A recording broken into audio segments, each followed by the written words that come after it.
What's up, HSM? You made it. Welcome to the first ever HSM in-home small groups. I hope that you guys are treating your host home well and have met your small group leader. This is the maiden voyage of this whole thing. And 39 years, Christ Chapel's never had high school ministry in-home small groups. So welcome. We're excited. What's this all going to be about? Well, this is going to be about you guys coming together, forming community around the cause that is the gospel of Jesus Christ. More to that later. But for now, I want to introduce myself. Some of you guys haven't met me. Some of you guys are just coming into HSM. My name is Graham McMillan. Graham like the cracker. Now you won't forget it. My name is Graham McMillan. I'm the high school pastor at the Fort Worth campus. And I can't wait to be with some of you guys for the next 4 years. For now, what I want us to do is I want us to get to know one another. I know that you guys have introduced yourself, sure, and you've established some sort of shallow relationship. Well, HSM's not about shallow relationships, so we want you to break some ice and participate in a small group activity. What I want you to do is I want you to pause this video in just a second and participate in that activity. And I want to tell you why. Guys, you can go the entire summer. Actually, you can go 4 years of high school with shallow relationships. But we know that in order to grow, you must have someone personally investing in you, and they must know who you are. What I want you to do right now is I want you to look at your small group leader. For the next 6 to 8 weeks, this person is going to be the person walking you through the scriptures, and they're determined to have a relationship with you that's not shallow. So let's start this thing off with a little bit of icebreaker. Pause this video right now, and you guys do your activity.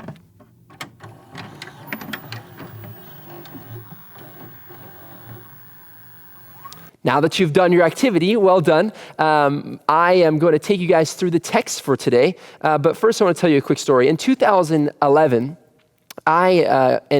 me and 25 of my fraternity brothers got together and decided to cycle from San Francisco, California, to Washington, D.C. We all met up, but it was all fraternity brothers from different schools. So we all met up on one day at just this motel with our bikes, and we all just started to meet each other. I actually only knew one person on the trip, but I was about to spend 2 months with just this group of guys as we cycled across the nation. As we started to all walk into the room where we were doing our little orientation, we're all kind of in these shallow relationships, like, oh, where are you from? What school do you go to? And honestly, I didn't think that I would care about these guys very much at all. I just knew that, okay, we're going to ride our bikes across the country, and I'd be staring at the backside of them for a long period of time. And so we just started to get to know each other a little bit. But fast forward to 2 months later, I'm standing on the lawn of the Capitol with my bike next to me, and as we start to say goodbye, we all 27 men start bawling. I mean, we just flood the lawn with tears because we're so bonded and so close together that we had each other and each other's hearts so sewn together that, man, we were broken that we were going to have to leave one another. And I thought about that for a long time, and I was like, why was it that I could just meet these random dudes and then over just the course of 2 months feel like I'm getting a sibling ripped away from me if I go away from them for 5 minutes? Well, the reality is we had a cause. We were cycling across the country to help people with disabilities, spread awareness for people with disabilities. And we were united around a cause and a front to accomplish this trek. And that tied us together so closely. We had a cause that created a deep, rich community. We had a cause that brought us together and sewed our hearts together. And it hurt when we left one another. Well, I wanted to ask you guys, what's the one thing you really long for? I mean, if you really just evaluate your life, what's the one thing, maybe honestly, what's the one thing that humans long for? What's the one thing that we all honestly just desire? What's the one thing we long for? And I think the answer is love. Not necessarily romantic love, but a community of people that loves one another. You want to know, you long for the knowledge that you have people that have your back, that you're going to walk into a hard situation, but you've got a team, you've got people that love you and want to surround you, and you have companions to walk with you. You have fellowship. That's what we long for. We long to be known and loved. We just really want a sense that we're not alone in this world and that someone has our back. It's a deep, deep desire of ours. But when we don't have that, community, and we feel isolated, it can be detrimental to us. Actually, there was a study done at Stanford of students who just entered into college. And they studied them over the course of their first 2 years of college.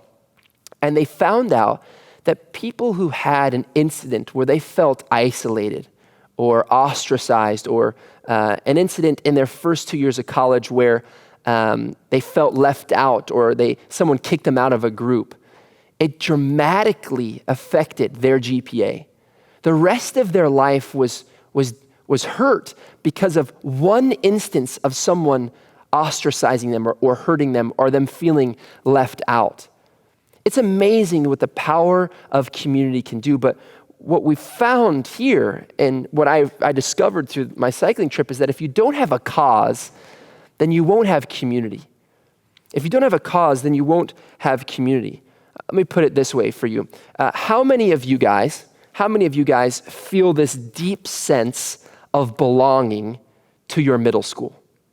Now I recognize that some of you guys just left middle schools, but any person in your group that's older would tell you that their passion for the McLean Cardinals has diminished over time. That their middle school mascot doesn't necessarily matter to them very much. They don't feel this deep sense of longing and community to their middle school, but you did.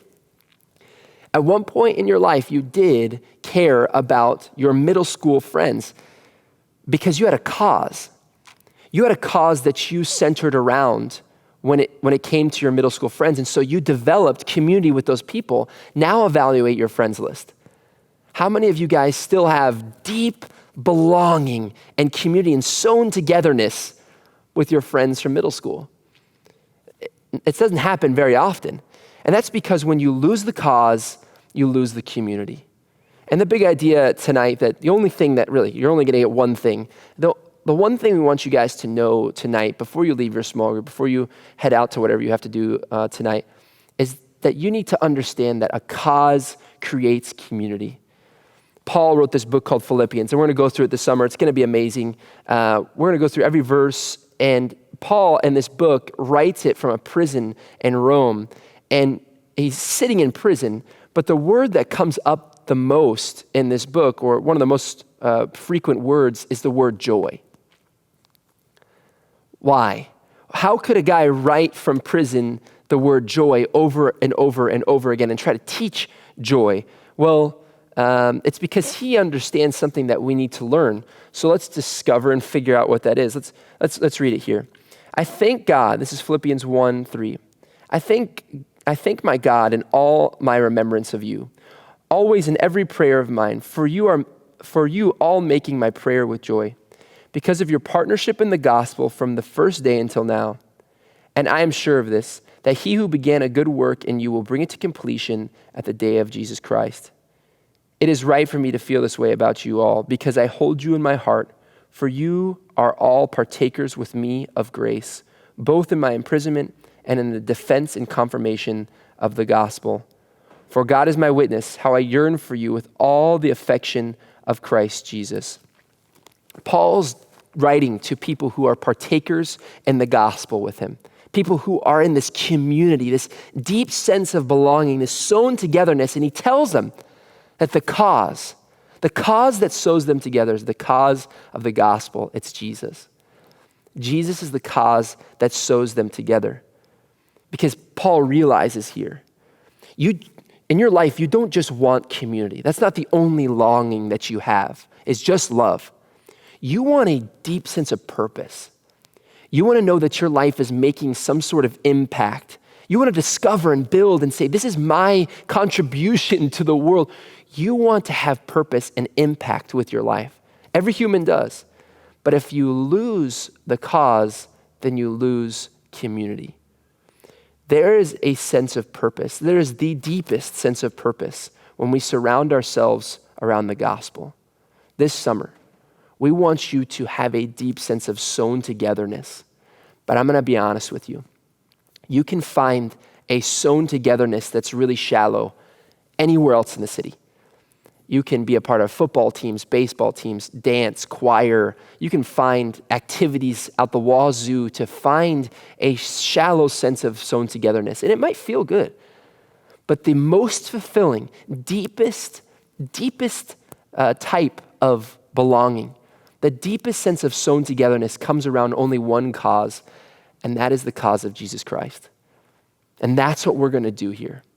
So if you're sitting there thinking, man, I'm afraid for the next year of school. I don't know what it's got in store for me. Some of you guys are going into ninth grade. You're like, I don't know what's going to happen. Some of you guys are going into your junior year, and it's like, man, this is going to be the hardest year of high school. This is what people say. I'm not sure what's going to happen.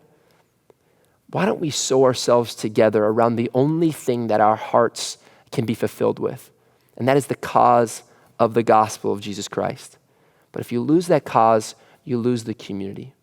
So let's sew ourselves together. Let's commit to one another, to loving one another as partakers of grace, and recognize that out of that comes an incredible slew of belonging and connectedness that really ties our hearts together. Let's be partakers. Let's be partakers this summer. Guys, your leader is going to lead you through a small group that we've prayed over, and we hope that you have a wonderful time in small group. Just remember that there is a cause that creates community, and we want that sewn togetherness to develop this summer for you. You guys have a great time in small groups. We'll see you next Sunday. Peace.